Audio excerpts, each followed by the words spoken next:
so much for coming to a Midsummer Night's Dream, which is part of the Rock County Shakespeare Project, produced by the Janesville Performing Arts Center and hosted here at the Rock County Historical Society campus. Again, I can't thank you enough for being part of this. This is the first of what's hopefully going to be an annual tradition here in Janesville and in Rock County. My name is Nathan Burkhardt. I'm the Executive Director of JPAC. When I came up with this idea a few years ago, I was hoping that we maybe would have like 300 total people to the show. We've taken over 750 reservations over the course of this one weekend. So it shows that Shakespeare is alive and well in Rock County. We do ask if you're able to give a $10 per person donation if you haven't yet. There is a way to do that with the cash boxes over here. We've got some of the credit card reader. That just helps us make this sustainable for years to come. We have to secure about $5,000 in donations in order to make sure that we can keep on doing this on an annual basis. Thanks to so many people's help, we're well on our way to that goal, so thank you if you've already contributed. I want to make a special thank you to our presenting sponsor, BMO Harris Bank, as well as the Janesville Foundation and Wisconsin Arts Board for believing in this project and vision. I also want to thank Tim Moss from the Rock County Historical Society for letting us use his space, and Greg Wallendal, our director. The show's about 2 hours. It's going to have no intermission. It's really informal, so if you want to go to the bar during the show, you're welcome to do that. There's a restroom on the back of the building. You're welcome to do that. It's not like a traditional show at JPAC where I look at you with a stink eye if you get up during the show. So feel free to do that. This is fun. Please also know that the way that we've set up traditional Shakespeare for this year is we don't have microphones. So if you have problems hearing and you want to move closer, I'm in the playing space right now. Feel free to do that. That's totally okay. I think that's it. I always forget something, so if I forgot you or forgot someone, please know I care about you, and I love this community very much, and so does JPAC and RCHS. So without further ado, A Midsummer Night's Dream by William Shakespeare.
What's the news with thee? I come to thee with great outrage, O great Theseus. Stand forth, Lysander. Demetrius, stand forth. My noble lord, this man hath my consent to marry her. Stand forth, Lysander. And, gracious Duke, this man hath bewitched the bosom of my child.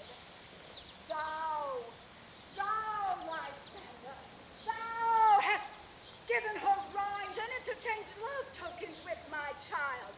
Thou hast by moonlight at her window sung with feigning voice verses of feigning love, and stole the impression of her fantasy with bracelets of thy hair, rings, gauds, conceits, knacks, trifles, nosegays, sweetmeats, messengers of strong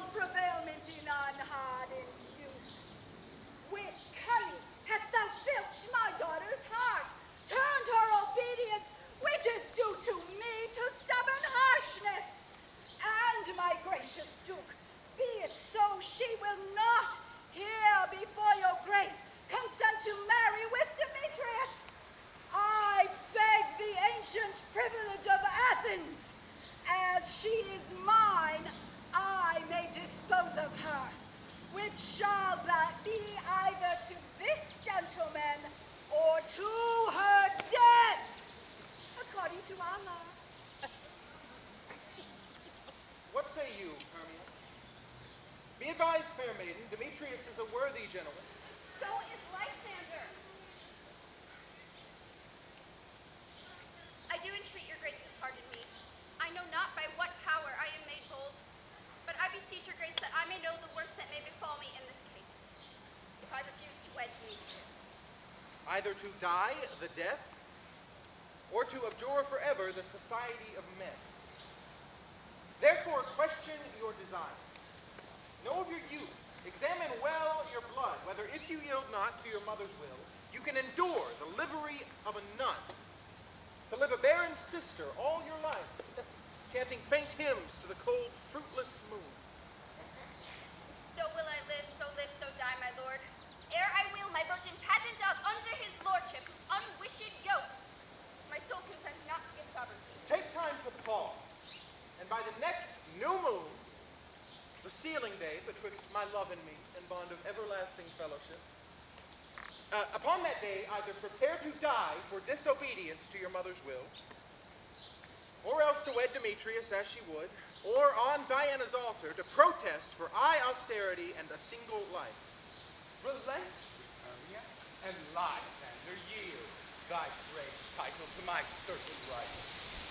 You have her mother's love, Demetrius. Let me have Hermia. Do you marry her? Scornful Lysander. True, he hath my heart, and what is mine, my love shall render him.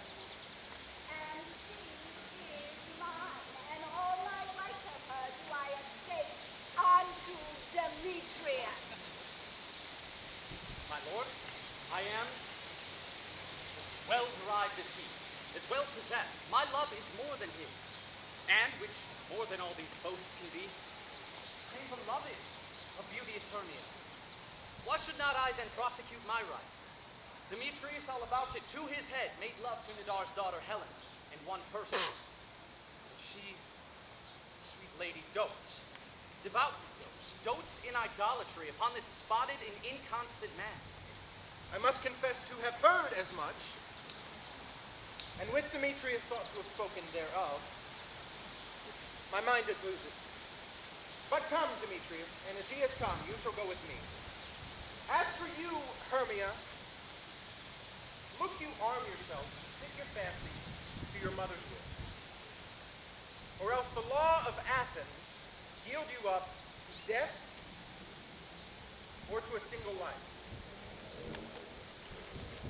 Come, Hippolyta, what cheer, my love?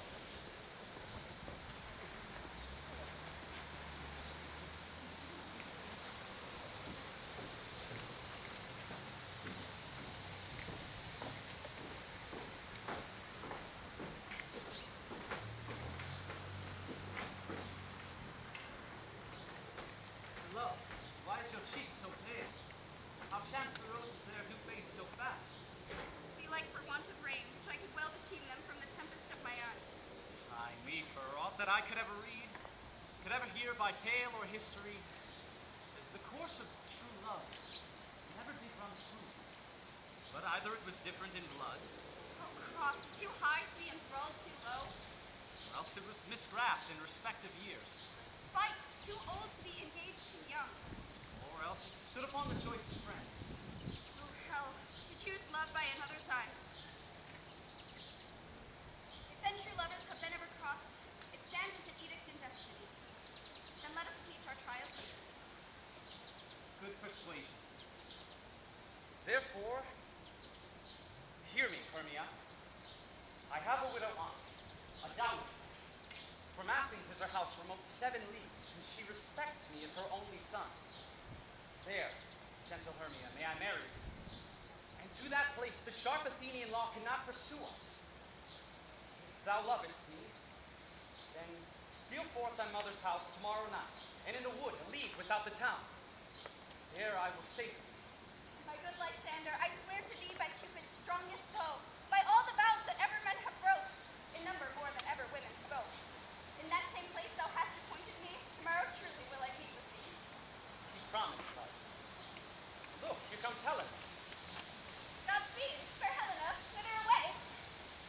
Call you me fair? Not fair again, unsay. Demetrius, what's your fair? Oh, happy fair, your eyes are lodestars, and your tongue sweet air more tunable than lark. The shepherd's ear when wheat is green, when hawthorn's buds appear. Sickness is catching, oh, were favor so yours would I catch fair Hermia ere I go. My ear should catch your voice, my eye, your eye, my tongue should catch your tongue's sweet melody.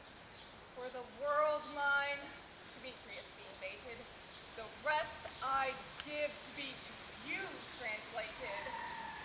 Teach me how you look, and with what art you sway the motion of Demetrius' heart. I frown upon him, yet he loves me still. Oh, that your frowns would teach my smiles such skill. I give him curses, yet he gives me love. Oh, that my prayers could such affection move. The more I hate, the more he follows me. The more I love, the more he hateth me. His folly, Helena, is no fault of mine. None but your beauty. Would that fault were mine? Take comfort. He no more shall see my face. My Lysander and myself shall fly this place. Before the time I did Lysander see, seemed Athens as a paradise to me.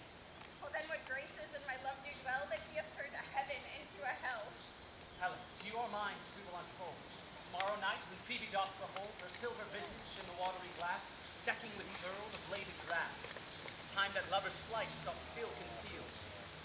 Through Athens' gates have we devised to sleep. And in the wood where often you and I, upon faint primrose beds, were wont to lie, emptying our bosoms of their counsel sweet, there Lysander and myself shall meet.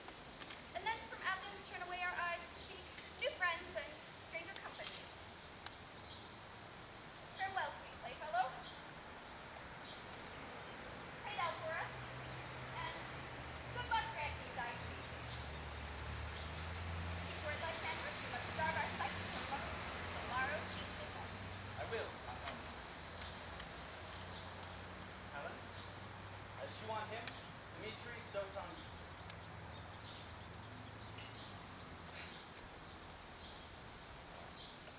How happy some or other some can be.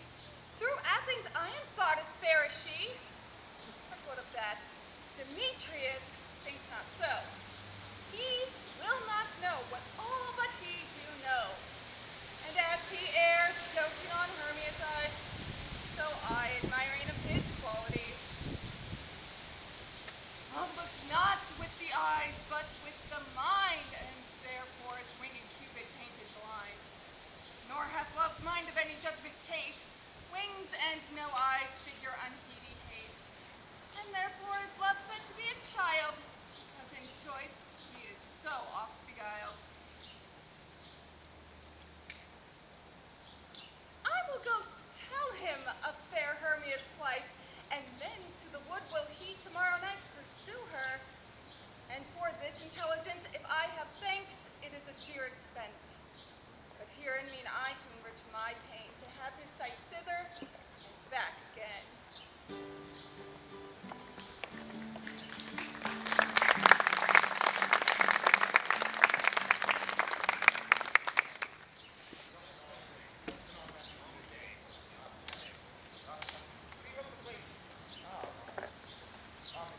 Tom Snout, the danger! What?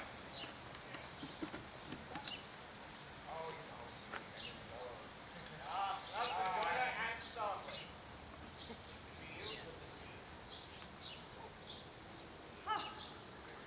Here is all our company here. You were best to call them generally, man by man, according to the script.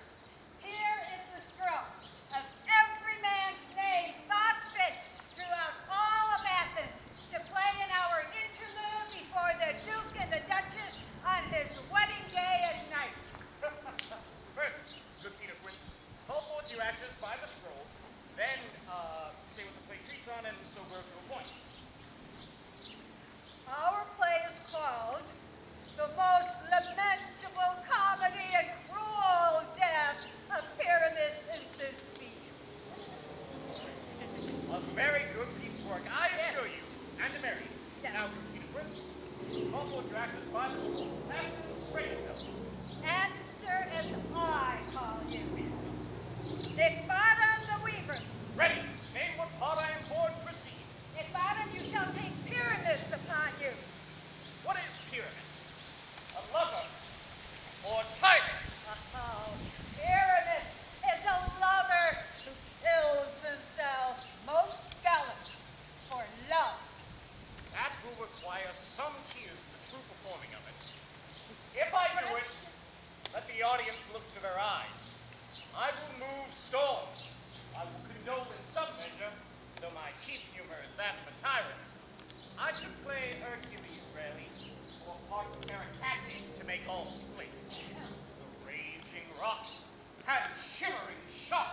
shall break the locks of prison gates, and Phoebus's car shall shine from far, and make and mar the foolish fates.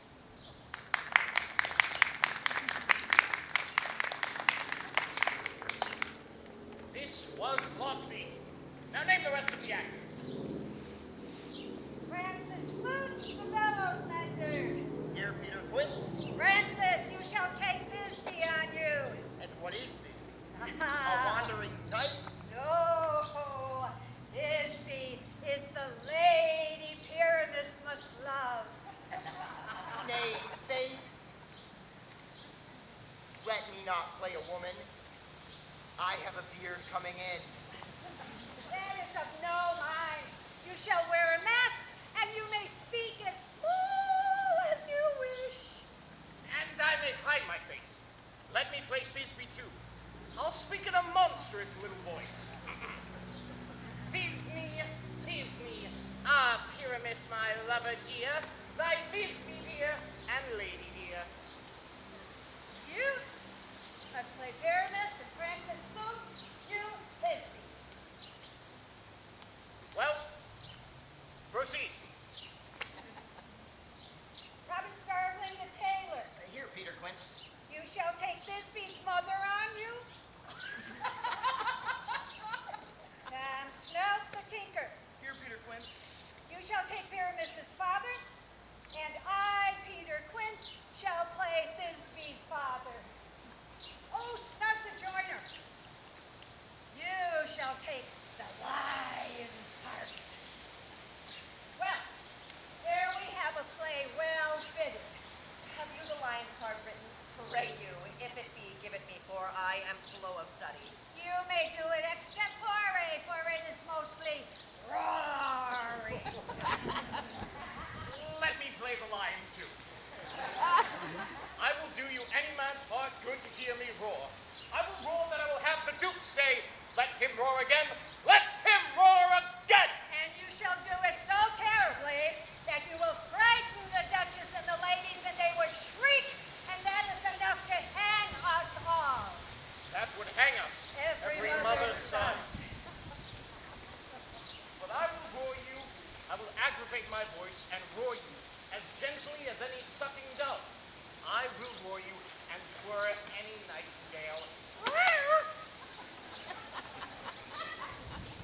You must take Pyramus. For Pyramus is a sweet-faced man, a proper man as you would see on a summer day. Pyramus is a lovely man, a gentleman's man. You must needs take Pyramus. Well, I shall undertake it. Masters,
met by moonlight, proud Titania.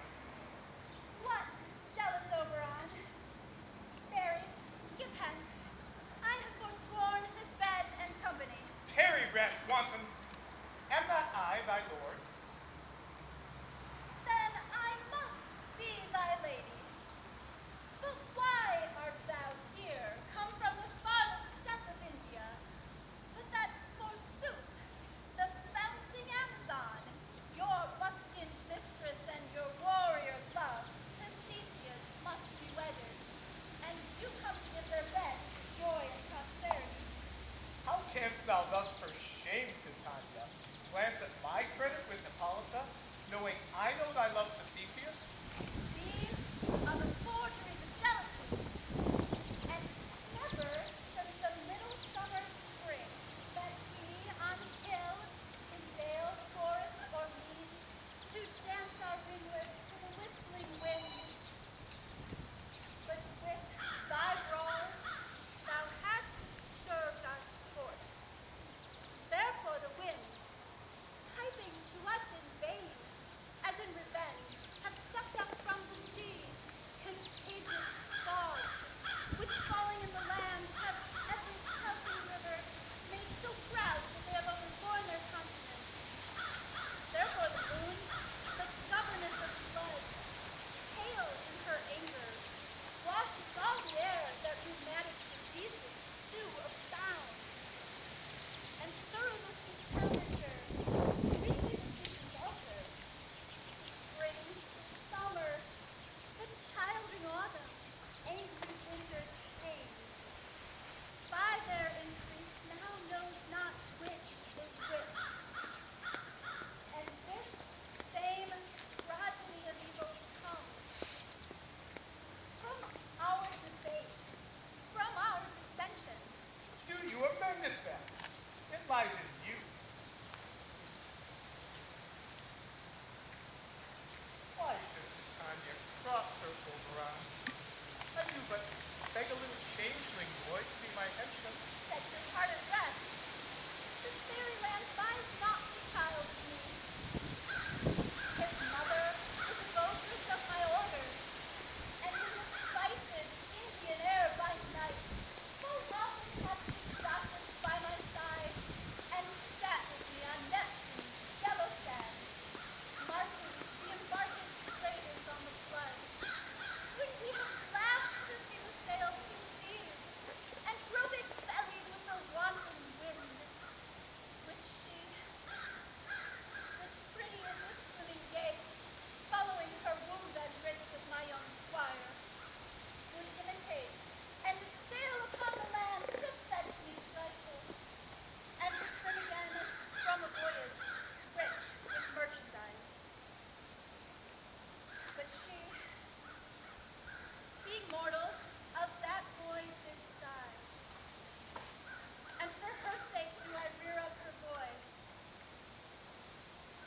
And for her sake I will not part with him. How long within this wood intend you stay? Perchance till after Theseus' wedding day. If you will patiently dance in our round and see our moonlight revels, then go with us. If not, shun me, and I will spare your haunts. Give me that boy and I will go with thee. Not for thy fairy kingdom. Fairies away, we shall shine downright with thy longer stay.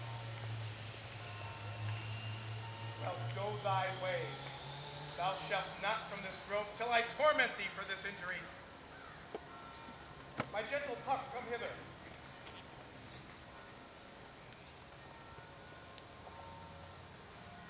Thou rememberest, since once I sat upon a promontory and heard a mermaid on a dolphin's back uttering such dulcet and harmonious breath that the rude sea grew civil at her song, and certain stars shot madly from their spheres to hear the sea maid's music. I remember. That very same time I saw, though thou couldst not, flying between the cold moon and the earth, Cupid all armed. A certain aim he took at a fair vestal throned by the west, and loosed his love shaft smartly from his bow, as it should pierce 100,000 hearts. But I might see young Cupid's fiery shaft quenched in the chaste beams of the watery moon, and the imperial ultress passed it on in maiden meditation, fancy-free. Yet marked I where the bolt of Cupid fell. It fell upon a little western flower, before milk white, now purple with love's moon, and maidens call it love in idleness. Fetch me that flower, the herb I showed thee once. The juice of it on sleeping eyelids laid to make man or woman madly dote upon the next live creature that it sees. Fetch me this herb, and be thou here again ere the Leviathan can swim a league. I'll put a girdle round about the earth in 40 minutes.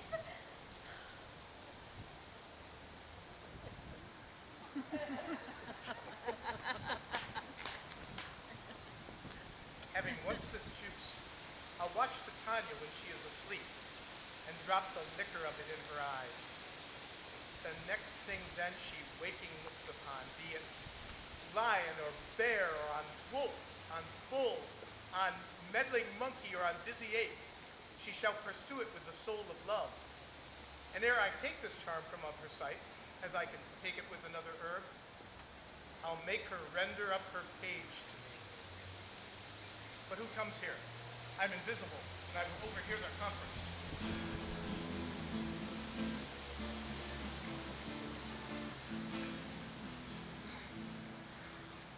I love thee not, therefore pursue me not. Where is Lysander and fair Hermia? The one I'll stay, the other stayeth me.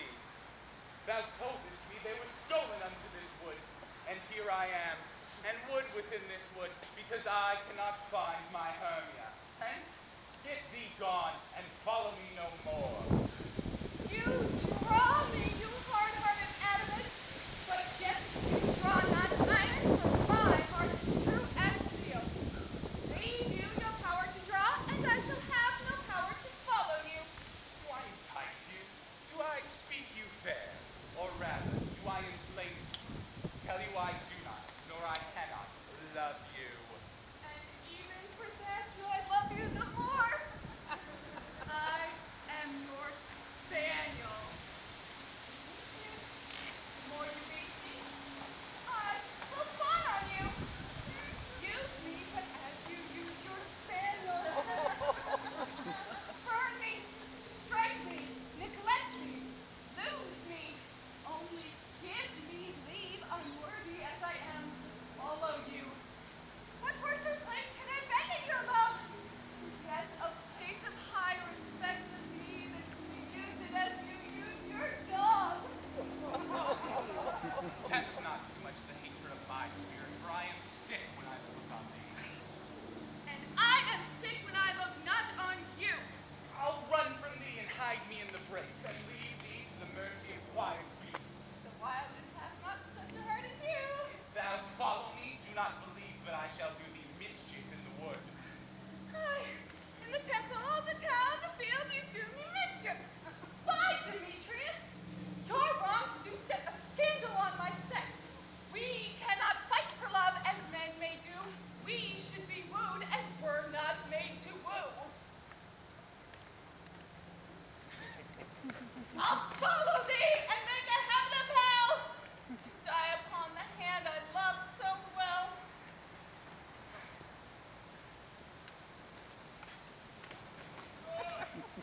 Fare thee well, nymph.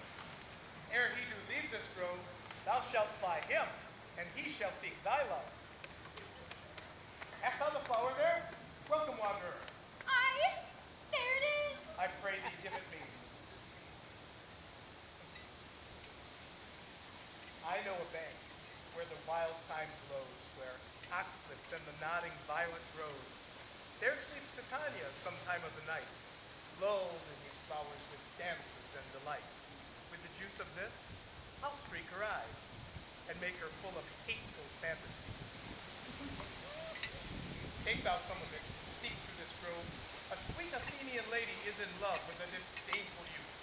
Anoint his eyes, but do it when the next thing he espies may be the lady. Thou shalt know the man by the Athenian garments he hath on, affected with some care that he may prove more fond on her than she upon her love. And look thou meet me ere the first cock crow. Fear not, my lord. Your servant shall do so.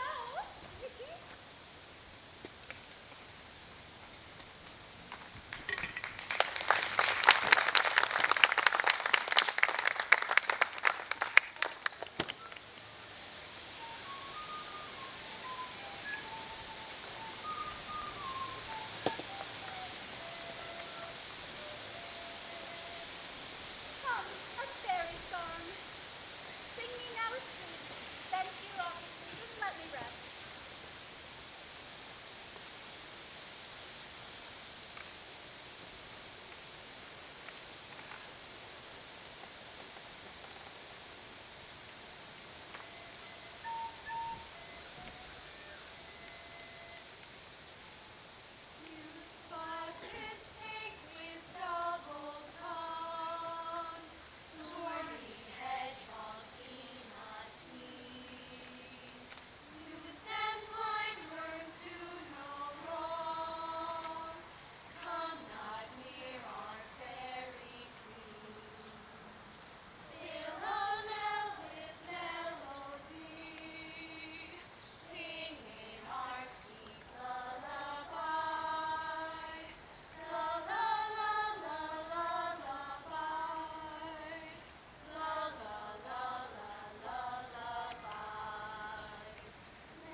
What thou seest when thou dost wait, do it for thy true love take.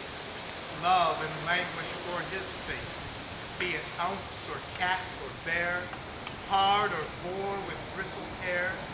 In thy eye that shall appear, when thou wakest, it is thy dear.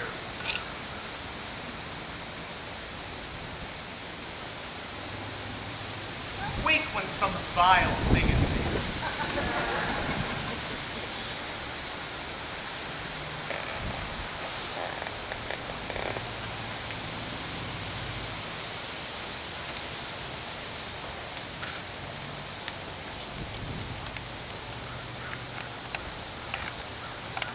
Fair love, you faint with wandering in the woods, and to speak troth, I forgot our way.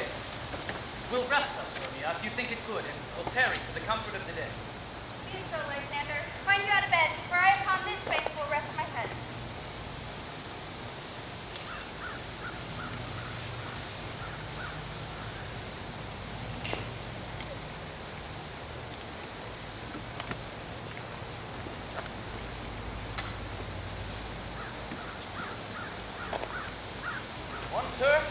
shall serve as pillow for us both.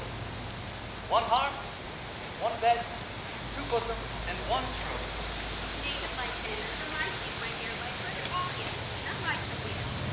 Oh, take the sense sweet of my innocence. Love takes the meaning in love's conference. I mean that my heart unto yours is knit, so then, but one heart we can make two bosoms interchanged with an oath, so then, two bosoms and a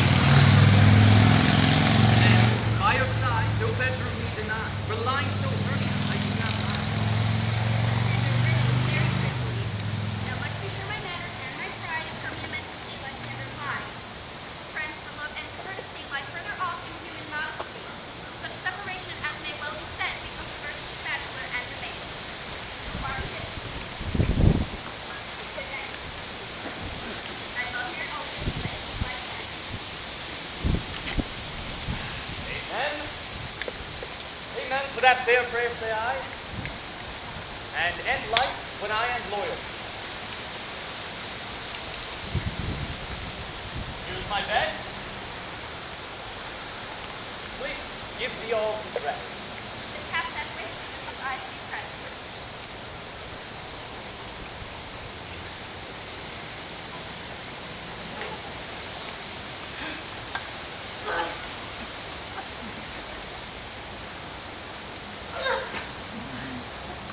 Through the forest have I gone, but Athenian found I none, on whose eyes I might approve this flower's force and stirring love. Night and silence. Who is here? Weeds of Athens he doth wear. This is he! My master said. Why does he Athenian name? And hear the maiden sleeping sound of the dank and dirty ground.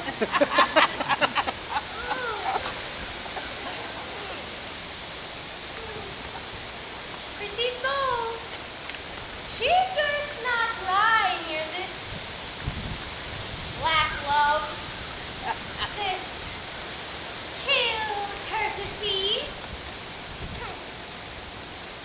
Sure, upon thy eyes I throw all the powerless charm doth owe.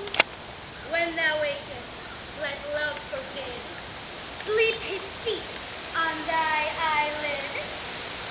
So wake when I am gone, for I must now to Oberon.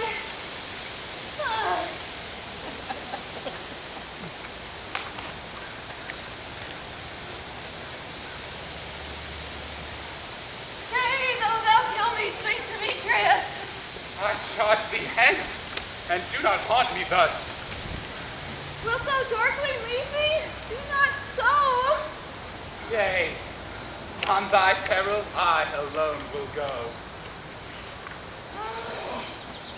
I am out of breath in this fond chase. The more my prayer, the lesser is my grace. Happy is Hermia, wheresoe'er she lies, for she hath blessed and attractive eyes. How came her eyes so bright? Not with salt tears, or else my eyes are oftener washed than hers. No, no, I am as ugly as a bear, for beasts that meet me do run away for fear. Therefore no marvel, though Demetrius do as a monster fly my presence thus. A wicked and dissembling glass of mine made me compare with her this very eye. For who is here? Lysander on the ground, dead or asleep? I see no blood, no wound. Lysander, if you live, good sir, awake. And run through fire I will for thy sweet sake. Transparent Helen, Thy bosom makes me see thy heart. Where's Demetrius? How fit a word is that vile name to perish on my sword? Do not say so, Lysander. Say not so. What though he love your Hermia? Lord, what though? Yet Hermia still loves you, then be content. Content? With Hermia? No, I do repent. The tedious minutes I with her spent. Oh, not Hermia, but Helen I love. Who will not change a raven for a dove? The will of man is by his reason swayed, and reason says you are the worthier maid. Things growing are not right until their season. So I, being young, till now right, not to reason. And touching now to the point of being sealed, reason becomes the marshal to my will, and leads me to your eyes, where I overlook love stories written, love's riches spoken.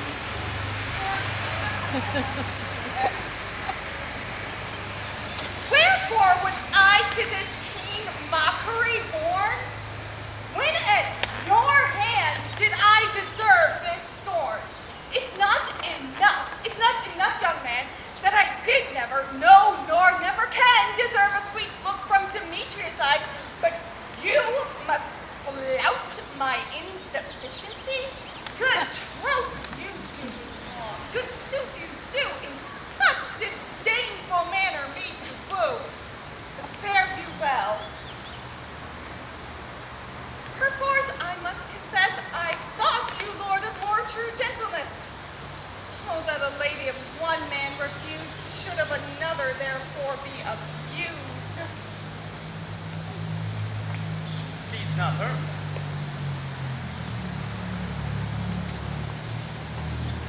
Hermia, sleep thou there, and never mayest you come Lysander near. For as a serpent of the sweetest things, the deepest loathing to the stomach brings. For as the heresies that men did lead, be hated most by those they did deceive. So thou, my serpent, and my heresy, will all be hated, the most of me. In all my powers, address your love and might to honor Helen.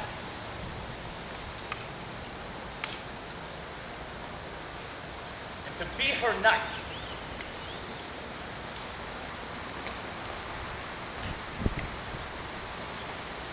Help me, Lysander, help me! Since I must pluck this crawling serpent from my breast! I need for pity. Our dream was here. Lysander, look how I do quake with fear. Leave out uncertainty my heart away, and you sat smiling at this cruel. Pray. Lysander? What, removed? Lysander, Lord! What, out of hearing, gone? No sound, no word? Alack, where are you? Speak, and if you hear, speak of all loves. I swoon almost with fear. No? Then I well perceive you all not nigh. Either death or you I'll find immediately.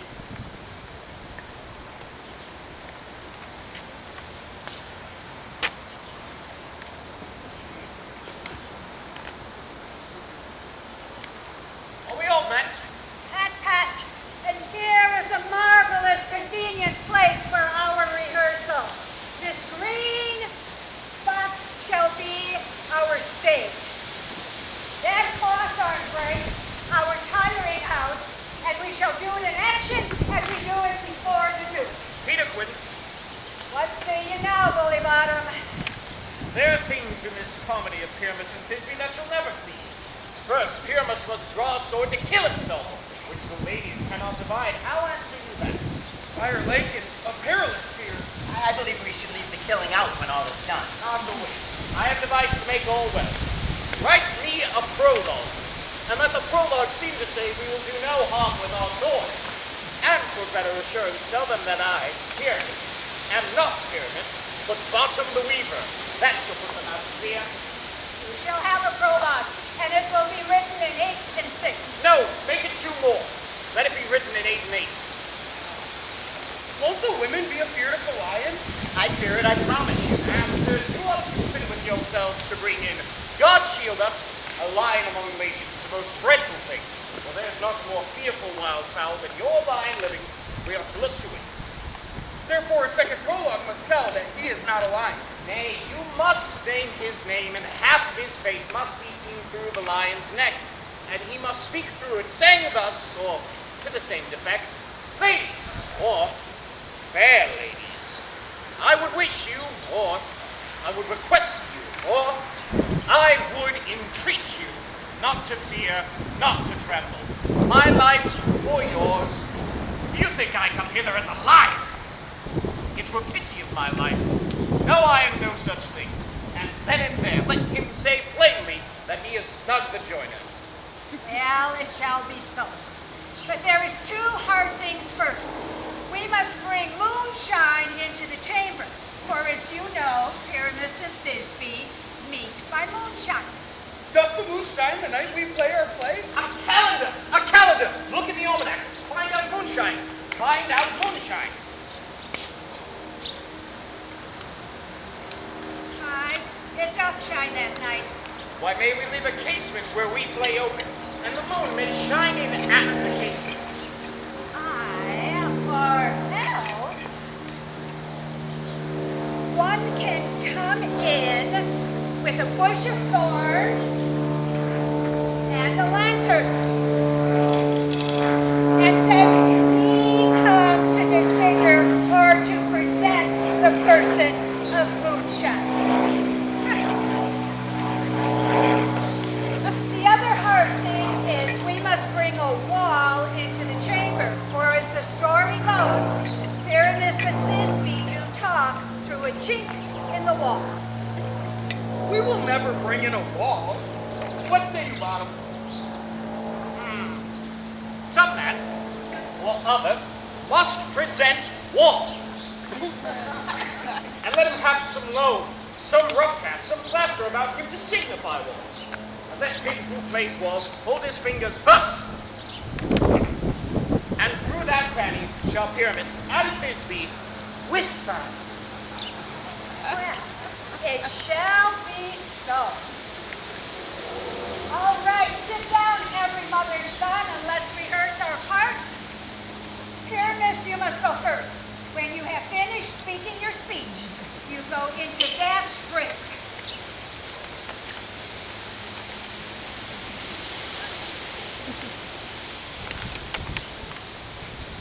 What hempen homespuns have we swaggering here? Drawn near the cradle, the fairy queen. What? A play tour? I'll be an auditor. An actor too, perhaps, if I see cause. Pyramus, speak. Come forth. Thisbe, the flowers of odious savor sweet. Odors. Odors savor sweet. So hark thy breath, my dear Thisbe dear, and by and by I will to thee appear. But hark, a voice! Stay thou but here a while. Stranger Pyramus will ne'er play here, eh? Must I speak now? Must. You must understand that he has gone to see a voice that he has heard, and then he will come back. Most radiant. Most radiant. Most radiant. Pyramus. Most brilliant whites of hue. Meets me Pyramus. That's Ninny's too. Ninus's too. Like you say all your lines of cues and all, you should wait and sing that to Pyramus. Pyramus, enter! Your cue is past. Your cue is never tired. Thisbe. Oh, as true as the truest voice that we yet never tired. If I were fair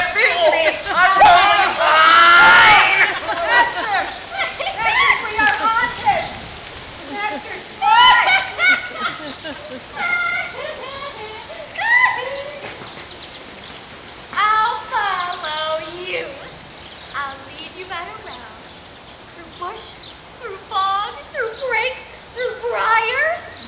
Sometime a horse I'll be, sometime a hound, a hog, a headless bear, sometime a fire. And neigh and barks and grunts and roaring bird, like horse, hound, hog, bear, fire, at every turn. Why did they run away? This is a knavery of them to make me afeard. Oh, Bottom, thou art changed. What do I see on thee? What do you see? You see an ass head of your own, do you? Bless you, Mama. You are translated. I see their knavery. This is to make an ass of me. To fright me if they could from this place. I will not stir. I will walk up and down here and I will sing that they shall know I am not afeard. The ousel cock so black of hue, with orange tawny bill. The throstle with his notes so true, the wren with little quill. What angel wakes me from my cloudy bed? The finch, the sparrow, and the lark, the plain-sung cuckoo gray, whose note full many a man doth mark, but dares not answer nay. For indeed, who would set his wit to so foolish a bird? Who would give the bird the lie, though he cry, cuckoo? Never so. I pray thee, gentle mortal, sing again. My ear is much enamored of thy note. So is mine eye enthralled to thy shape. And thy fair virtue's force, her force doth move me, at the first view to say, to swear, I love thee. Methinks, mistress, you should have little reason for that. But in truth, reason and love keep little company together nowadays. The more respect between some honest neighbors will not make them friends. Thou art as wise as thou art beautiful. Not so, neither. But if I had wit enough to get out of this wood, I have enough to serve my own turn. Out of this wood do not desire to go. Thou shalt remain here, whether thou wilt or no. I am a spirit of no common rate. The summer still doth tend upon my state. I do love thee, therefore go with me. I will give thee fairies to attend on thee, and they shall fetch thee jewels from the deep. And sing, wilt thou on crescent flowers dost sleep. I will purge thy mortal grossness so, that thou shalt like a fairy spirit go. Peace blossom, cobweb, moth, and blossom. Ready? Ready? And I. And I. Where shall we go? Be kind and courteous to this gentleman, happy his walks and gambol in his eyes. Feed him with apricots and dewberries, with purple grapes, green figs, and mulberries. The honey bag steal from the humblebees, and for night tapers crop their waxen thighs and light them in the fiery glowworm's eyes. To have my love to bed to arise, and to pluck the wings from painted butterflies, to fan the rubies from his sleeping eyes. Not to him out, do him courtesies. Hail, mortal. Hail. Hail. Hail. I cry your worship, Father. I beseech your worship's name. Cobweb. I shall acquire you a poor acquaintance, good mistress Cobweb. If I cut my finger, I shall make bold with you. Your name, honest lady. Peace blossom. I pray you, commend me to your mother, Mistress Squash. Good mistress, Peace Blossom, I shall acquire you a more acquaintance too. Your name, honest lady. Mustard seed. Good mistress Mustard Seed. I know your patience well. that same cowardly, giant-like ox-beef hath devoured many a gentleman of your house. I pray you, your kindred hath made my eyes flutter here now. I shall acquire you more acquaintance to good Mistress Mustard Seed. Come, wait upon him. Lead him to my bower. The loon methinks looks for the watery eye, and when she weeps, weeps every little flower, lamenting some enforced chastity. Tie up my love's tongue, bring him silently.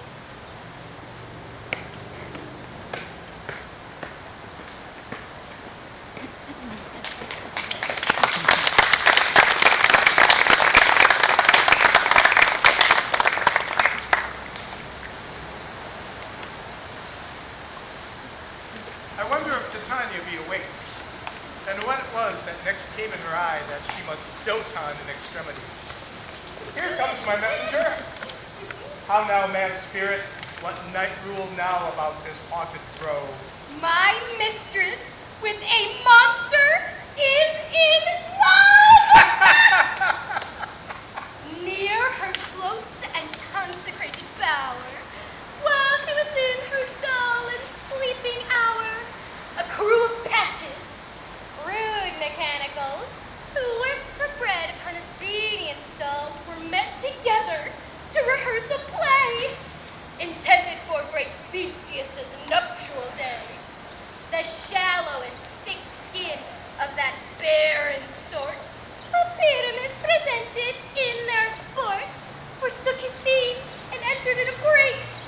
When I did him at this advantage take, an ass's knoll I fixed on his head. But in that moment, so it came to pass, Titania waked, had straight away loved an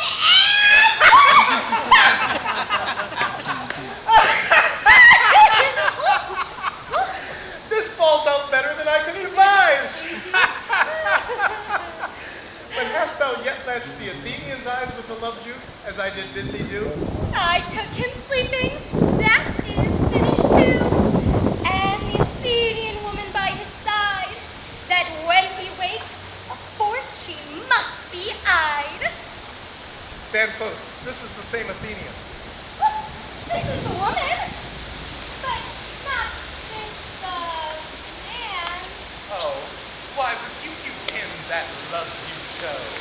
Lay breath so bitter for your bitter foe. Now I but tried, but I can do thee worse. But thou, I fear, hast given me cause to curse. If thou hast slain Lysander in his sleep, being horseshoes in blood, plunges in deep, and kill me too. So should a murderer look, so dead, so grim. So should a murdered look, and so should I, pierced through the heart with your stern cruelty. Yet you, the murderer, look as bright, as clear, as yonder Venus in her glimmering sphere. What's this to my Lysander? Where is he? Good Demetrius, wilt thou give him to me? I had rather be his pocket to my house. Out, dog! Out, her! Thou treadest me past the bounds of maiden's patience. Hast thou slain him then? Henceforth be never numbered among men. Once tell true, even for my sake. Durst thou have looked upon him being awake? And hast thou killed him sleeping? Oh, brave touch! Could not a worm, an adder, do so much? An adder did it, for with doubler tongue than thine, thou serpent, never adder stung. You spend your passion on this prized mood. I'm not guilty of Lysander's blood, nor is he dead, for aught I can tell. And pray thee, tell me then that he is well. And if I could, what should I get therefore? A privilege never to see me more. And from thy hated presence part I so. See me no more, whether he be dead or no. There is no following her in this fierce vein. Here, therefore, for a while I will remain. So sorrow's heavy is doth heavier grow, for death that bankrupt sleep doth sorrow owe, which now in some slight measure it will pay, if for his tender, here I make some stay.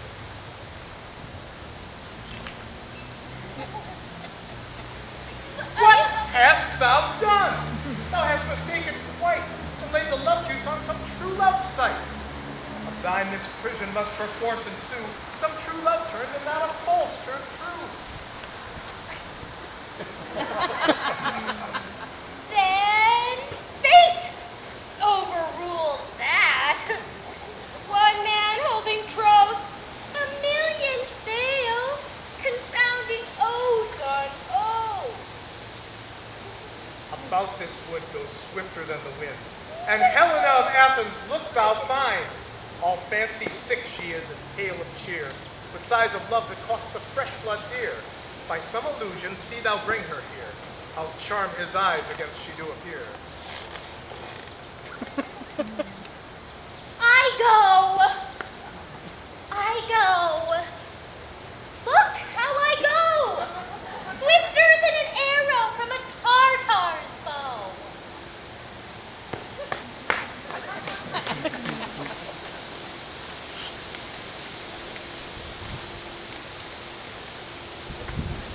Flower of this purple dye, hit with Cupid's archery, sink in apples of his eye. When his love he doth espy, let her shine as gloriously as the Venus of the sky. When thou wakest if she be by, beg of her for remedy. Captain of our merry band, Helena is here at hand, and the youth mistook by me, pleading for a lover's fee. Show me their fun pageancy. Lord, what fools these mortals be. Stand aside, the noise they make will cause Demetrius to awake. Then will two at once who one?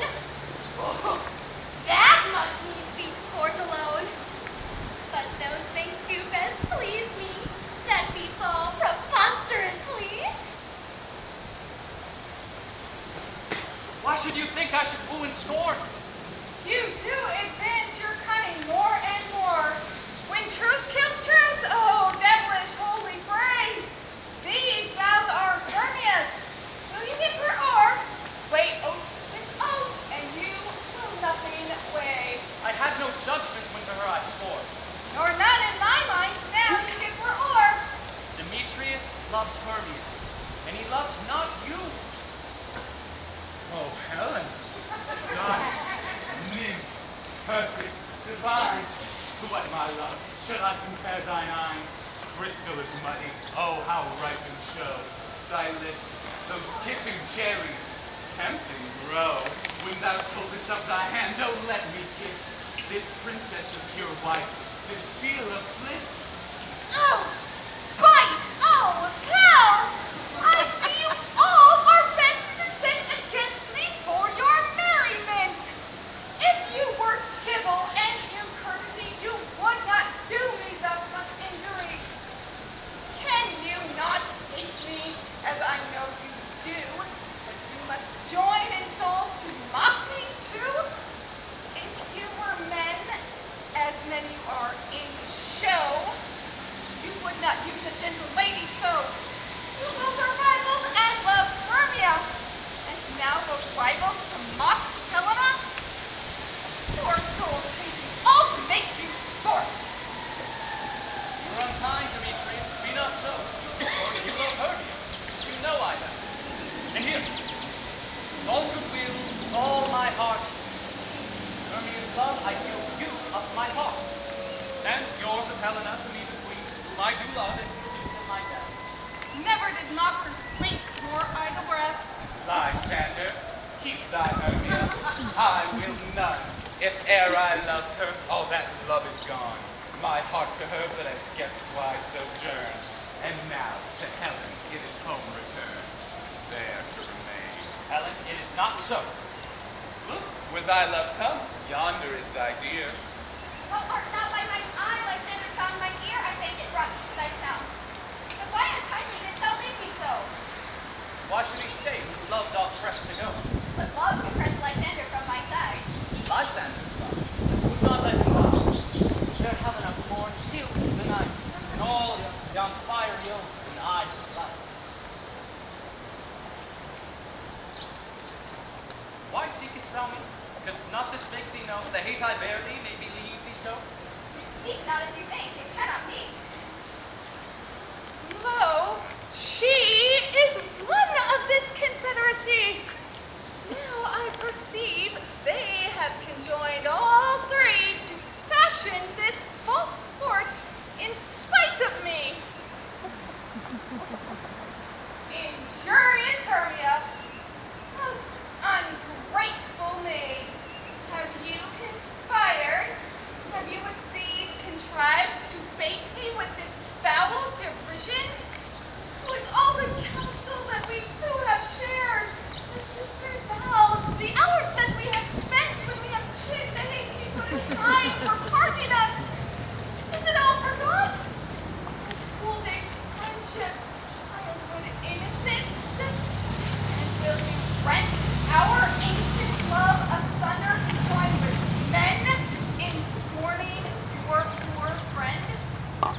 divine and rare, precious, celestial.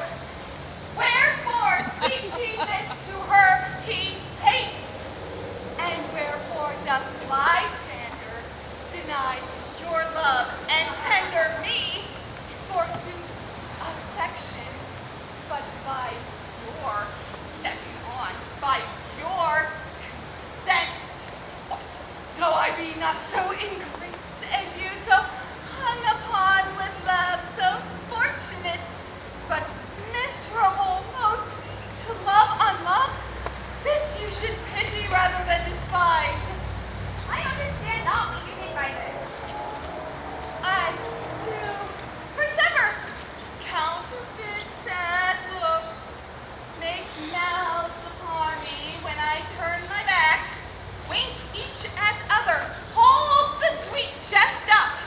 But fare you well, 'tis partly my own fault, which death or absence soon shall remedy. Stay, gentle Helena. Hear my excuse, my life, my love, my soul, fair Helena. Oh, excellent.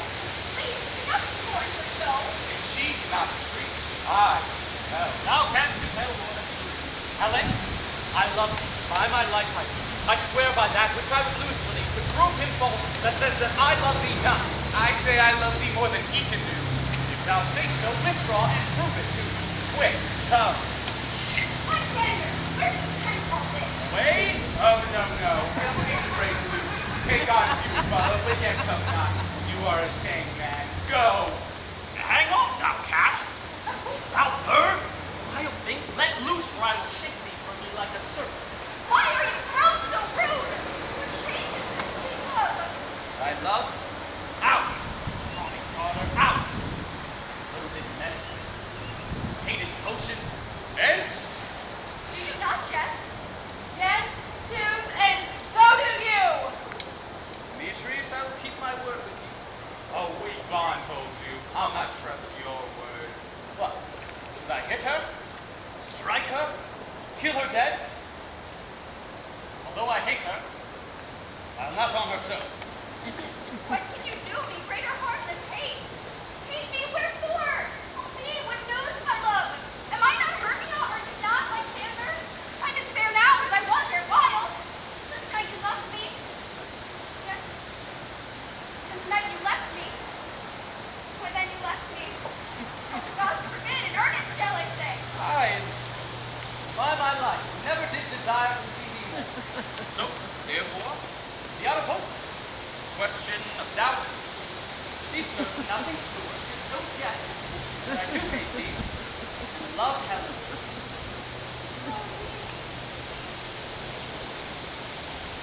You juggler!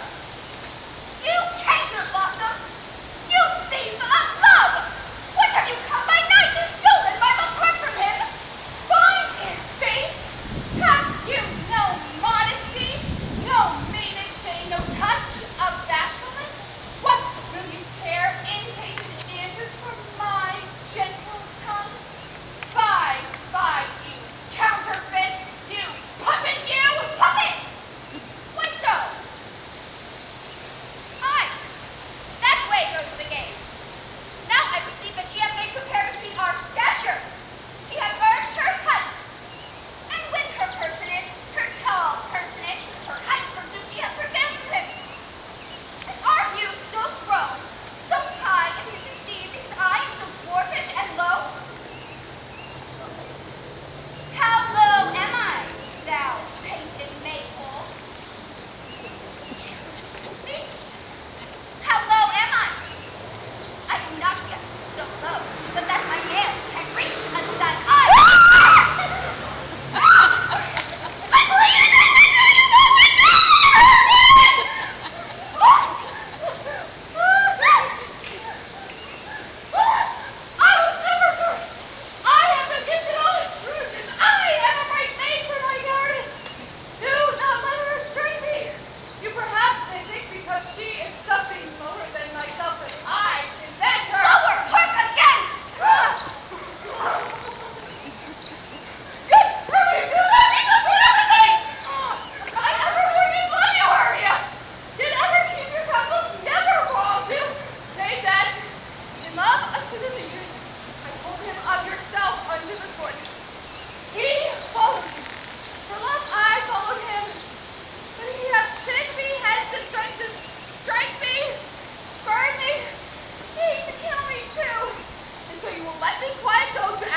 She was a vixen when she went to school, and though she be but little, she is fierce. Little again, nothing but low and little. Why do you suffer to float me thus?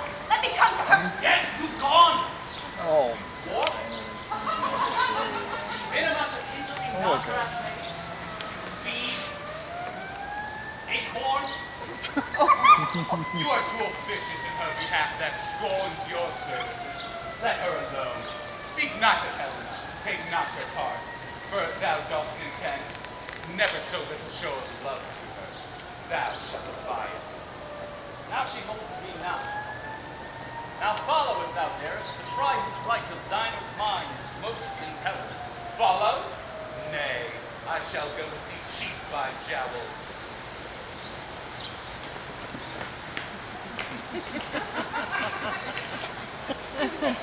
All this coin was long of you. Nay, go not back. I will not trust you. I no longer stay in your cursed company. Your hands than mine are quicker for a fray. My legs are longer, though, to run away. I am amazed you know not what to say.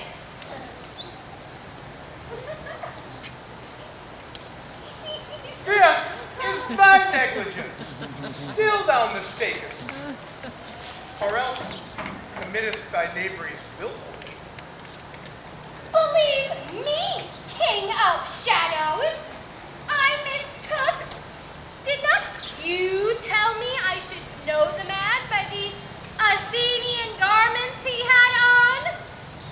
And so far, the lameless proves my enterprise, that I have anointed an Athenian's eyes. And so far am I glad and so did sort, as this their jangling, I esteem a sport. Thou seest these lovers seek a place to fight. I, therefore, Robin, overcast the night, and lead these testy rivals so astray, as one come not within another's way. Like to my shame, I will bring it up. And sometimes rail from them, and from each other wilt thou lead them thus, and o'er their brows counterfeiting sleep, let the legs and crush this bird into Lysander's eye. This liquor hath this virtuous property. When they next wake, all this derision will seem a dream and this vision. Whiles I in this affair do thee employ, I'll to my queen and beg her Indian boy. Then I will her charm and I release from monsters' view, and all things shall be peace. My fairy king, this must be done with haste, for night-swift dragons cut the clouds full fast. But we are spirits of another sort. I with the morning's love have oft made sport, but notwithstanding haste, make no delay. We may effect this business yet ere day.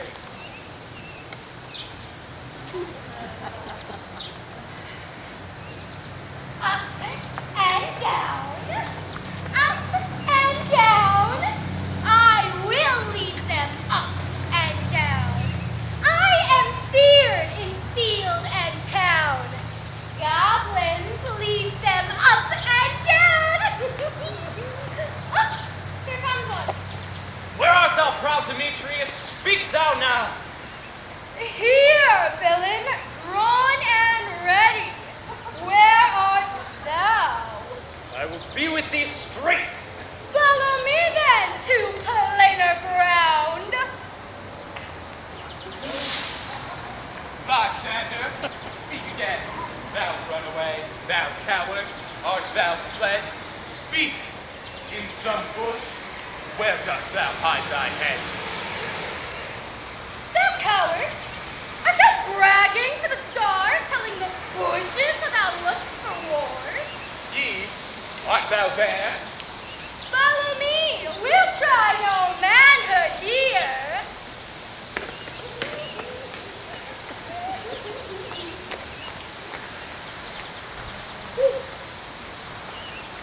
He goes before me, and he still dares me on. I come where he calls, and he is gone. The villain is much lighter heeled than I. Followed fast. Faster did he fly. fallen am I in dark, uneven way. We will rest thee. Come, thou gentle day, for if but once thou show me thy grey light, I'll find Demetrius and revenge this fight.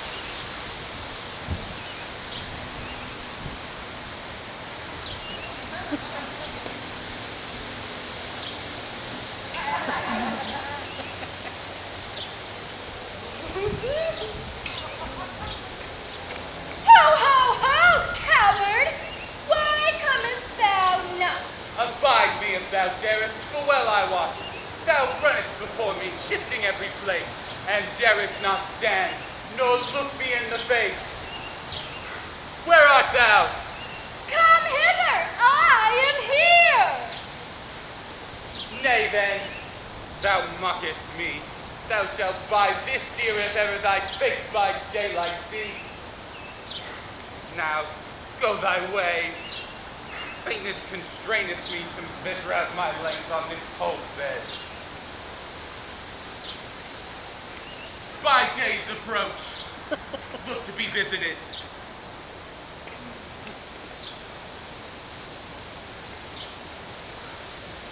Oh, weary night, a long and tedious night.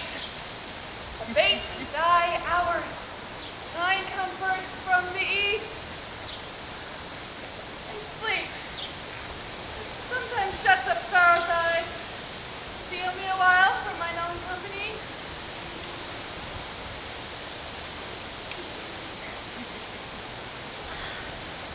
Yet but 3. Come one more. 2 old full crimes make up 4. Here she comes! Cursed and sad! Cupid is a knavish lad, thus to make poor female mad. Never so weary, never so in woe. Bedaddled with the dew and torn with briars. I can no further crawl, no further go. My legs can keep no pace with my desires. Here will I rest me till break of day. Heaven shield Lysander if they meet a fray. On the ground, sleep sound. I'll apply to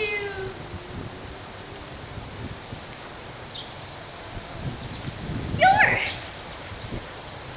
eye, gentle lover remedy. When thou wakest, thou takest true delight in the sight of thy former lady's eye. And the country proverb known that every man should take his own, in your waking shall be shown. Jack shall have Jill, naught shall go ill. The man shall have his mare again, and all shall be well.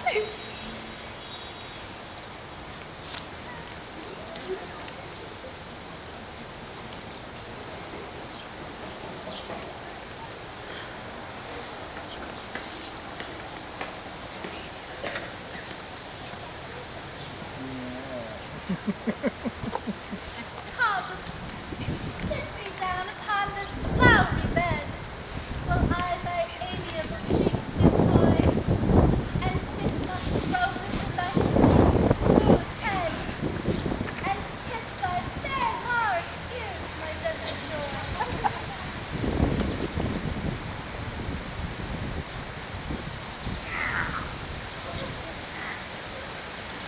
Where's Peace Blossom? Ready? Scratch my head, Peace Blossom. Where's Madame Cobweb? Ready? Madame Cobweb. Oh, good Madame. Get you your weapon in your hand and kill me a red hippolyte on the top of a thistle. And good Madame, bring me the honey bag. Do not put yourself too much in the action, Madame. And good Madame, add care the honey bag break not. I will be loath to see you overflown with honey, Senorita. Where's Madame Mustard Seed? Right. Give me your meat, Madame, I pray you. Leave your courtesy, Madame. What's your will? Nothing but to help cavalry cobweb to scratch. for I must to the barber. For methinks I am marvelous hairy about the face, and I such a tender ass. If my hair do but tickle, I must scratch. What? Wilt thou hear some music, my sweet love? I am a reasonable good ear to music. Let's have the tongue and the bones. Or say, my love, what thou desirest to eat? In truth, I could munch your good dry oats. Methinks I have a hankering to a bottle of hay. Good hay, sweet hay, hath no fellow. I have a venturous fairy that shall seek the squirrel's hoard and fetch thee new nuts. I'd rather have a handful or two of dried peas, but I pray you, let none of your people disturb me. I have an exposition of sleep come upon me. Sleep thou, and I will wind thee in my arms. Fairies, be gone, be always away. Oh, how I love thee, how I dote on thee.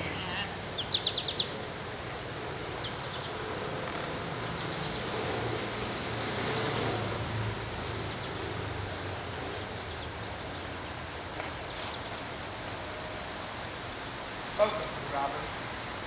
Seest thou this sweet sight? Her dotage now I do begin to pity. For meeting her of late behind the wood seeking sweet favors from this meek fool, I did upbraid her and fall out with her. For she his hairy temples then had rounded with a coronet of fresh and fragrant flowers, and that same dew, which sometime on the buds is wont to swell like rounded orient pearls, stood now in the pretty floweret's eyes like tears which did their own disgrace bewail. When I had at my pleasure taunted her, and she in mild terms begged my patience, I then did ask of her changeling child, which straight she gave me, and her fairy sent to bear him in my bower in fairyland. And now I have the boy, I will undo this hateful imperfection of her eyes. And gentle puppy, take this transformed scalp from off the head of this thief and swain, that he awaking when the other do, may all to Athens back again with hair and think no more of this night's accidents, but as the sweet vexation of a dream. But first, I will release the fairy. Be as thou wast wont to be, see as thou wast wont to see. Dian's bud or Cupid's flower hath such force and blessed power. Now, Titania, wake me, my sweet. My Oberon, what visions have I seen? Methought I was enamored of an ass. There lies your love. How came these things to pass? Oh, how mine eyes do loathe this visit now. Silence a while. Robin, take off this head. Titania, music calls and sounds right more dead than common sleep of all these five senses. Music, oh, music such as charmeth sleep. Now, when thou wake with thine own fool's eyes, Sound music. Come, my queen, take hands with me, and rock the ground whereon these sleepers be. Now thou and I are new in amity, and will tomorrow midnight solemnly dance in Duke Theseus' house triumphantly. There shall the pairs of faithful lovers be, wedded with Theseus, all in jollity. my fairy king, attend and mark. I do hear the morning lark. Then my queen in silence said, trip we after the night's shade. We the globe can compass soon swifter than the wandering. Come, my lord, and in our flight, tell me how it came this night that I, sleeping here, was found with these mortals on the ground.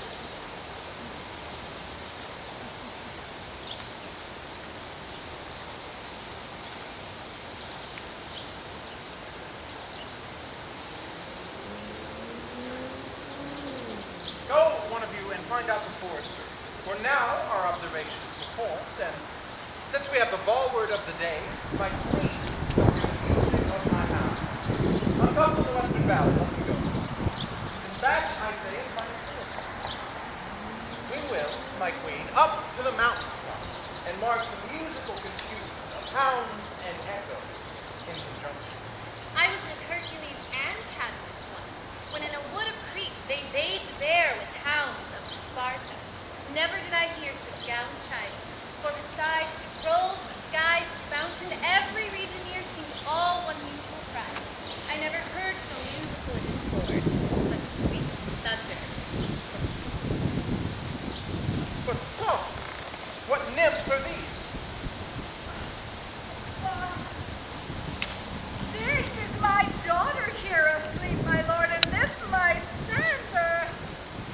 This Demetrius is, and this Helena, old Nader's Helena. I wonder at their being here together. No doubt they rose up early to observe the rite of May, and hearing our intent, came here and grace our solemnity. But speak, Aegeus, is this not the day that Hermia should give answer of her choice? It is, my lord. Good morrow, friends. St. Valentine's is past. Begin these wood birds but to couple now. Pardon, my lord. I pray you all stand up. I know you two are rival enemies. How comes this gentle concord in the world that hatred is so far from jealousy, to sleep by hate and fear no enmity? My lord, I shall reply amazingly. Half sleep, half waking. Well, that's it. I cannot truly say how I think. Enough! Enough! My lord, you have enough! I call the law upon his head! They would have stolen away, they would, Demetrius, thereby to have defeated you and me! My lord, fair Helen told me of their stealth, of this hither there their purpose hither to this wood, and I in fury hither followed them, fair Helen in fancy following me. But, my good lord, I wot not by what power, but by some power it is, my love to Hermia, melted as the snow, seems to me now as the remembrance of an idle god. The object and the pleasure of my eye is only Helena. To her, my lord, was I betrothed ere I saw Hermia, but like in sickness did I loathe this food. Now I do wish it, love it, long for it, and will forevermore be true to it.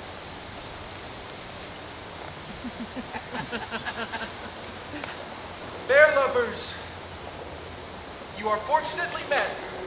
Of this discourse we more will hear anon. Aegeus, I will overbear your will. For in the temple, by and by, with us, these couples shall eternally be knit.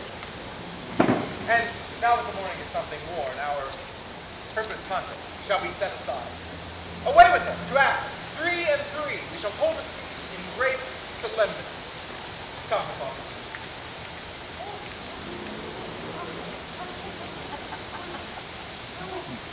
These things seem small and indistinguishable, like far-off mountains turned into clouds.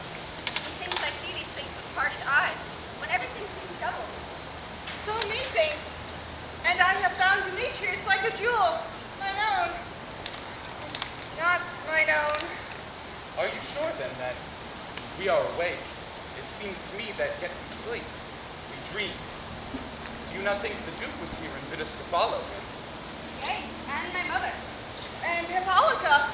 And he did bid us to follow to the temple. Why, then, we are awake. Let us follow him, and by the way, let us recount our dreams.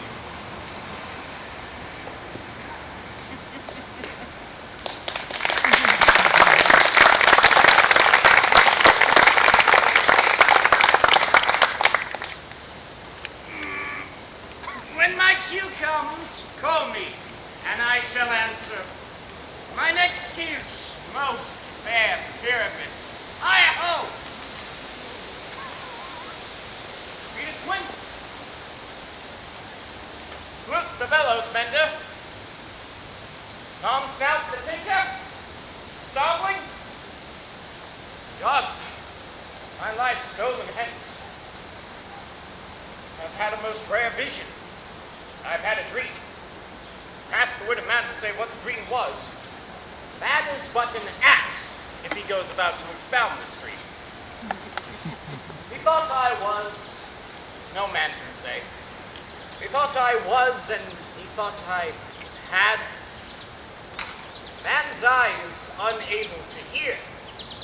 Man's ears unable to see. His hand to taste. His tongue to conceive. Nor his heart to go about and expound what my dream was. I shall give Peter Quince to write a ballad of this dream.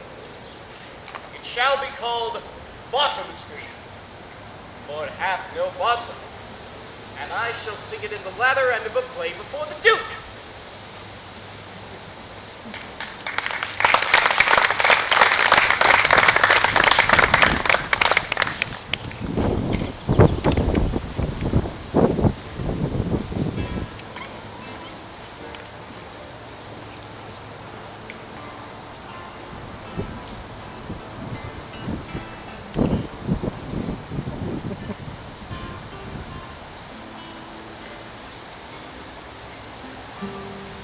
Have you to Bottom's house? Is he home yet? And he cannot be heard of. Out of doubt he is transported. If he comes not, the play is marred. It goes not forward, doth it? No, it is impossible. There is no one in all of Athens who can discharge Pyramus but he. Nay, he simply has the most wit of any handicraft man in Athens. And he is a sweet person. And he is the paramour for a sweet voice. I must say, paragon. A paramour, God help us, is a thing of naught. Masters, the Duke is coming from the temple, and there are 2 or 3 lords and ladies who are married. If our sport had gone forward, we'd have been made men. Oh, sweet bully Bottom. Where are these lads? Where are these hearts? Oh, wondrous day! Bottom, oh, happy hour! Oh, Masters, I am to discourse wonders, but ask me not put forth. Forth I tell you, I were no true Athenian. I will tell you everything, right as it fell out. well, let us hear, sweet Bottom. Not a word of me. All that I will say is the Duke hath died. Get your apparel together. Every man looker over his part. For the short and the long, our play is preferred. In any case, let he who plays Thisbe have lean linen. And let him who plays lion not pare his nails. For they shall hang out for the lion's claws.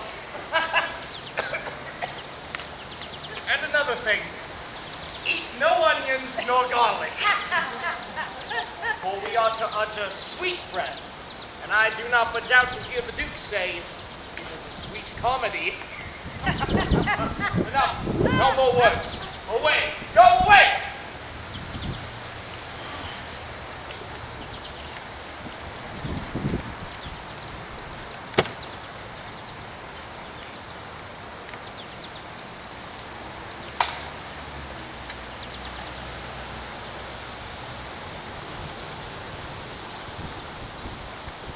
"'Tis strange, my Theseus, that these lovers speak of. More strange than true. I never shall believe these antique fables nor these fairy toys. Lovers and madmen have such seething brains, such shaping fantasies that apprehend more than cool reason ever comprehend. But all the story of the night told over, and all their minds transfigured so together, nor witnesseth but fancy's images, rose to something of great constancy, but howsoever strange and admirable. Here come the lovers, full of joy and mirth. Joy, gentle friends, joy and fresh days of love accompany your hearts. More than to us, waiting your royal walks, your board, your bed. Come now, what masks, what dances shall we have for this evening? Where's our usual manager of mirth? What revels are at hand? Is there no play to ease the anguish of a torturing hour? Call Philostrate! Here, mighty Theseus. Say, what abridgment have you for us this evening? A tedious, brief scene of young Pyramus and his love Thisbe. Very tragical mirth. Merry and tragic. Tedious and brief. Well, that is hot ice and wondrous, strange snow. How shall we find the concord of this discourse? Oh, play there is, my lord, some 10 words long, which is as brief as I have known a play. But by 10 words, my lord, it is too long, which makes it tedious. For in all the play there is not one word apt, one player fitted. And tragical, my noble lord, it is, for Pyramus therein doth kill himself. Which, when I saw rehearsed, I must confess, made mine eyes water. But more merry tears, the passion of loud laughter never shed. Who are they that do play it? Hard-handed men that work in Athens here, which never labored in their minds till now, and now have toiled their unbreathed memories in this same play against your nuptials. And we will hear. No! My noble lord, it is not for you. I have heard it over, and it is nothing in the world, unless you can find sport in their intent, extremely stretched and conned with cruel pain, to do you service. I will hear that play. For never anything can be amiss when duty and simpleness tender. Go, bring them in. And take your places, lady.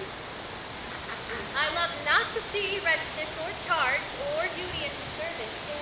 Why, gentle sweet, you shall see no such thing. Well, he says they do nothing in this kind.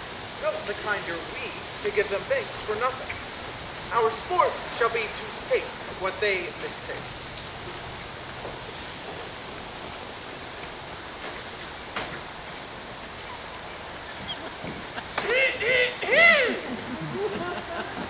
So please your grace, the prologue is addressed.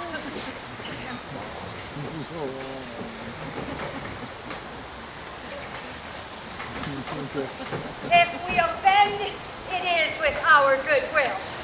That you should think we come here not to offend, but with our goodwill to show you our simple skill, that is the true beginning of our end. We do not come in minding to contest you. Our true intent is all for your delight. We are not here.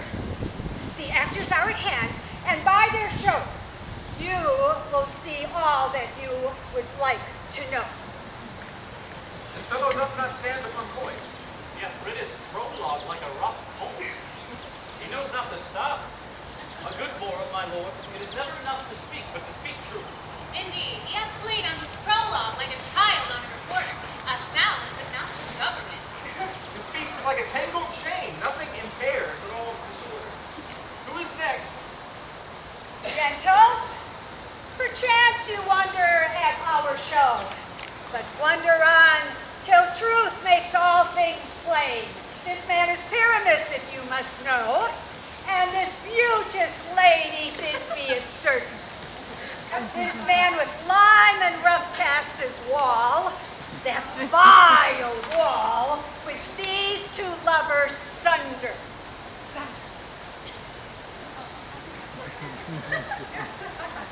And through wall's chink, these lovers are content to whisper.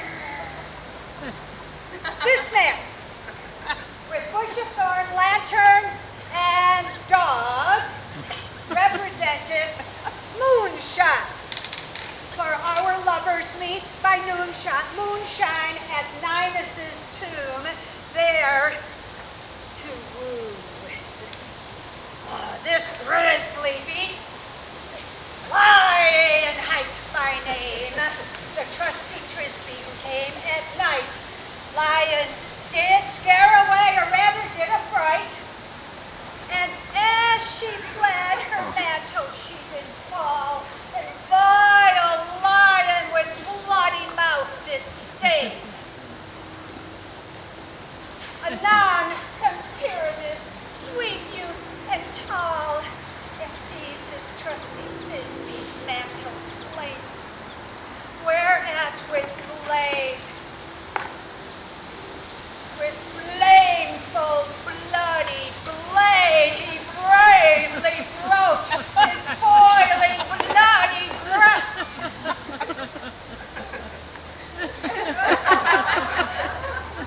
And Thisbe, standing in mulberry shade, drew his dagger and died.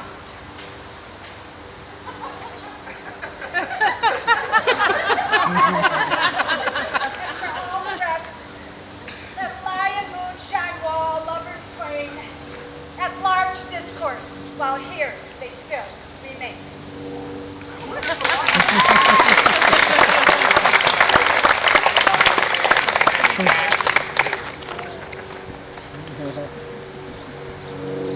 In this same interlude, it doth befall that I, one stout by name, present a wall, and such a wall as I would have you think, that had in it a granite hole or a chink, through which the lovers Pyramus and Thisbe would whisper often, very secretly. This loam, this rough cast, this stone doth show that I am that same wall, the truth is so. And this, the cranny, is right and sinister, through which the fearful lovers are to whisper. Would you desire live hair to speak better? It is the wittiest partition that I ever heard discourse, my lord. Oh, but Pyramus draws near the wall. Silence. O grim-looked night! O night with hues so black! O night which ever art when day is not! O night, alack, alack, alack! I fear my dear Thisbe's promises forgot! And thou, O wall, O sweet, O lovely wall, that stands between her father's ground and mine, thou wall, O sweet, O lovely wall, show me thy chink to blink through with mine eye. Thanks, courteous wall. Don't shield me well for this. But what see I? No Thisbe do I see. O wicked wall from whom I see no bliss, cursed by thy stones for thus deceiving me. The wall, methinks, being sensible, should curse again. No, he should not. Deceiving me is Thisbe's cue. She is stanza now, and I am to spy her through the chink. Yonder she comes.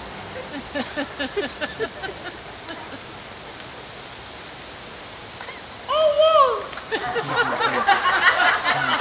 Full often hast thou heard my moans, forgotten my dear Pyramus of me. My cherry lips have often kissed my stones, my stones with lime and hair it's often I see a voice. Now to the chink, and I can spy and hear my dear Thisbe's face. Thisbe! My love thou art, my love I think. Think what thou wilt, I am thy lover's grace. Oh, kiss me through the hole of this vile wall. I kiss the wall's hole, but not your lips at all. Wilt thou take middies to meet me straightway? Tide life, tide death, I come without delay.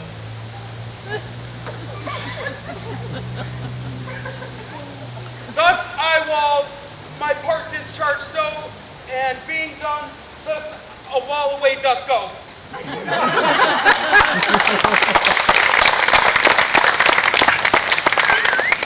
stuff I ever heard. The best of this kind are but shadows, and the worse, no worse, if imagination can lend it. Well, it must be your imagination then, and not theirs. If we imagine no worse of them than they themselves, they may pass for excellent men. But here come two noble beasts, a man and a lion. You, ladies, you whose gentle hearts do fear the smallest monstrous mouse that creeps on floor, you may now perchance quake and tremble here when lion in wildest rage doth roar. Then know that I, as Snub the joiner, am a lion fell, nor else no lion down. A very gentle beast of good conscience. The very best out of these, my lord, that e'er I saw. This lion is very fox for their valor. True, and a goose for his discretion. Not so, my lord, for his valor cannot carry his discretion, as the fox carries the goose. His discretion, I am sure, cannot carry his valor, for the goose carries not the fox. It is well, leave it to his discretion, and let us listen to... This lanthorn doth the horned moon present. He should have worn the horns on his head. He is no crescent, and the horns are invisible within the circumference. This lanthorn doth the horned moon present. Myself, the man in the moon, do seem to be. This is the greatest error of all the rest. The man should be put into the lanthorn. How else is it the man on the moon? He dares not come in there for the candle, my lord, for you see it is already in snub. I'm weary of this moon. Would ye would change? Well, it appears by his small light of discretion that he is in the way, and yet, in all reason and courtesy, he must stay beside. Proceed, moon. All that I have to say is to tell you that this lanthorn is the moon. I, the man in the moon. This thorn bush, my thorn bush. And this dog, my dog. Why? All these things should be in the lanthorn, for all these things are in the moon. Besides, here comes Disney. This is old Minnie's too. But where is my love? Roar! Well roared, lion. Well run, Disney. Well, truly, the moon does shine with a good grace. Well moused lion. And then came Uranus. Sweet moon, I thank thee for thy sunny beams. I thank thee, moon, for shining now so bright. For by thy gracious gold and glittering gleams, I trust to take of truest Bisbee's sight. But stay, oh spite! But mark, poor knight, what dreadful dole is here? Eyes, can you see? How can it be? Oh, dainty duck, oh dear! Thy mantle good, what stained with blood? Oh, fates, come, come! Cut thread and drum, quail, crush, conclude, and quell! This passion and the death of a dear friend would go here to make a man look sad. Be true, my heart, but I do pity the man. Oh, wherefore, nature, didst thou sly and pray? For lion vile here hath deflowered my dear, which is, no, which was the fairest dame that lived, that loved, that liked, that looked with cheer, out tears confound, out sword and wound, the pap of Pyramus, I, that left pap, were hot to pump. Fuck! Thus die I, thus,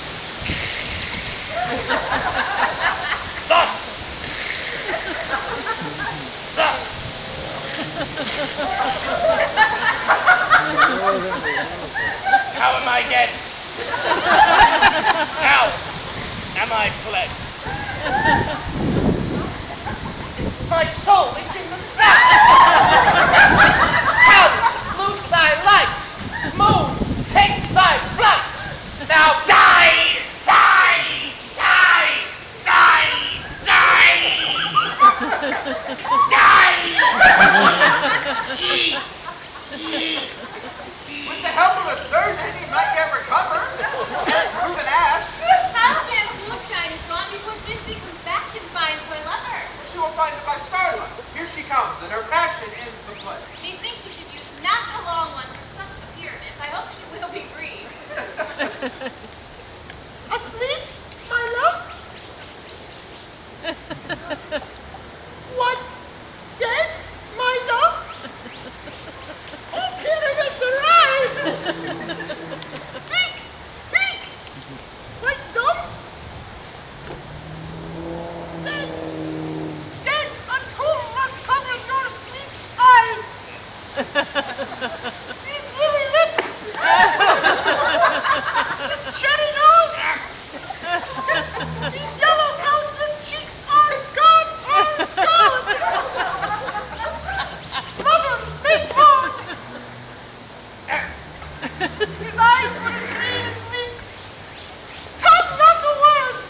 parted their father's grounds.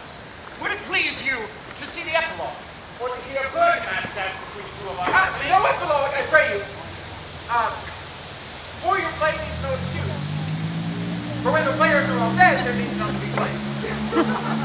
Mary, if he that had written had played Pyramus and hanged himself on stage as his garter, it would have been a fine tragedy.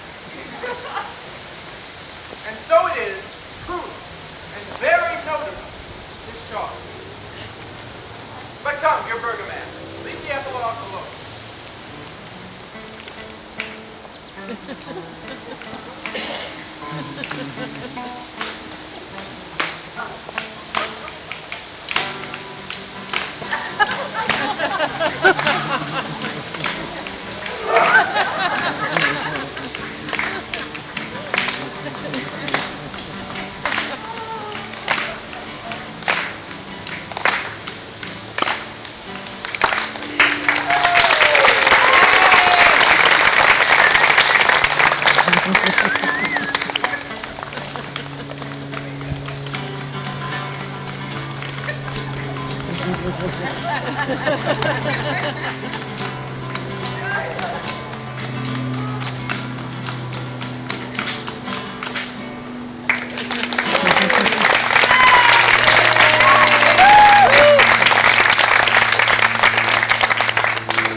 The iron tongue hath told midnight.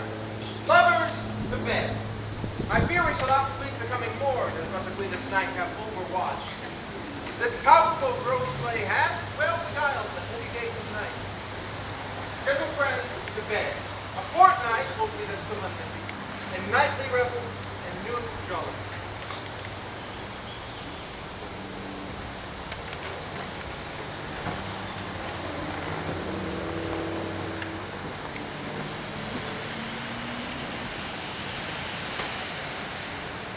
Now the hungry lion roars, and the wolf behowls the moon, whilst the heavy ploughman snores, all with weary task foredone.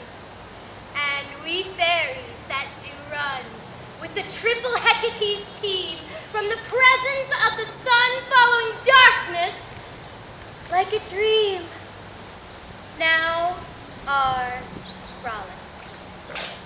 Not a mouse shall disturb this hallowed house. I was sent with broom before to sweep the dust behind the door.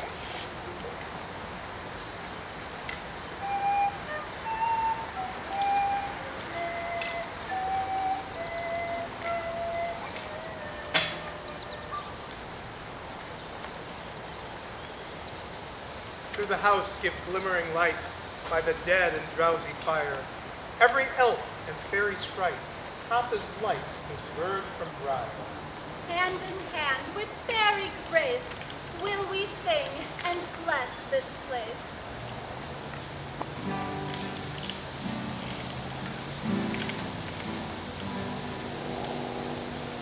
Now until the break of day, through this house each fairy stray, to the best bride bed will we, which by us shall blessed be. So shall the couples three, true in loving me, and each several chamber bless, through this palace with sweet peace, and the owner of it blessed ever shall in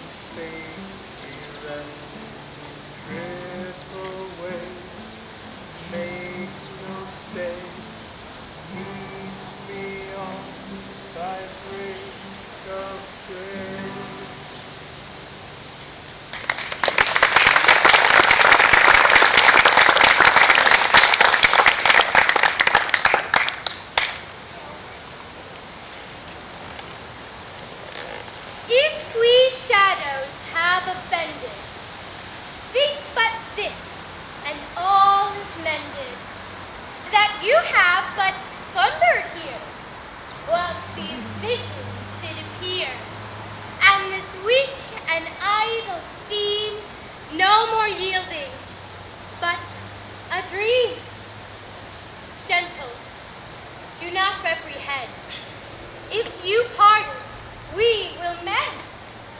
And as I am an honest puck, if we have unearned luck now to escape the serpent's tongue, we will make amends ere long. Else the puck a liar call. So, good night unto you all. Give me your hand, if we be friends, and Robin shall restore amends.